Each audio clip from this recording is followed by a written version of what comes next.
To commemorate the brave souls who fought for workers' rights, we all celebrate International Workers' Day by stuffing our faces full of hot dogs. Well, in America, that's probably true. Everywhere else, they march around in red shirts. So what is International Workers' Day actually about?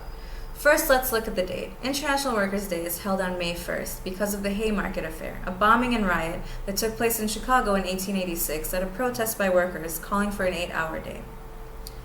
The riot was about workers feeling underpaid, underappreciated, and repressed by their jobs. Today we don't throw bombs anymore, but these problems still remain.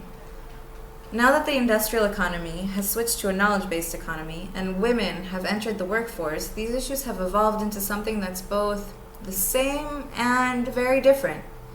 So what does this mean for us today? Today the struggle isn't over an 8-hour day, but over equal pay for equal work. The feeling of being underpaid, underappreciated, and repressed is now felt mainly by women in the workforce. They feel they should have equal opportunity as well as equal compensation.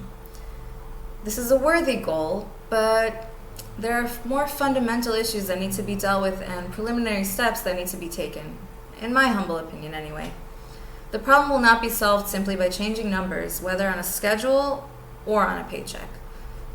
The reason is that since the labor movement began in the 1800s, it was dominated by men. As a result, workers' rights and obligations have been set down according to men's perspectives, needs, and point of view.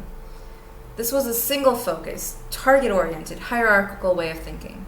They didn't take into account the feminine factors like feeling, connection, emotion, and community. As a result, women are expected to act like men in skirts. Today, a majority of mentors, seniors, and managers are still men, and they are teaching the masculine approach, which is often quite unnatural for the women. The result of being forced to repress our natural tendencies every day is the emergence of the phenomenon popularly known as bitchiness. For those who don't go bitchy, acting like men, repressing ourselves, making men's perspective perceive us as insecure or incompetent simply because we don't act exactly as a man would expect. In our eagerness to create a politically correct version of equality, we overlook the damage being done to both men and women by repressing our humanity. My goal is to create a voice, a community, and a space for women to be women and men to be men in the workplace. Difference is strength. Happy International Workers' Day, everybody!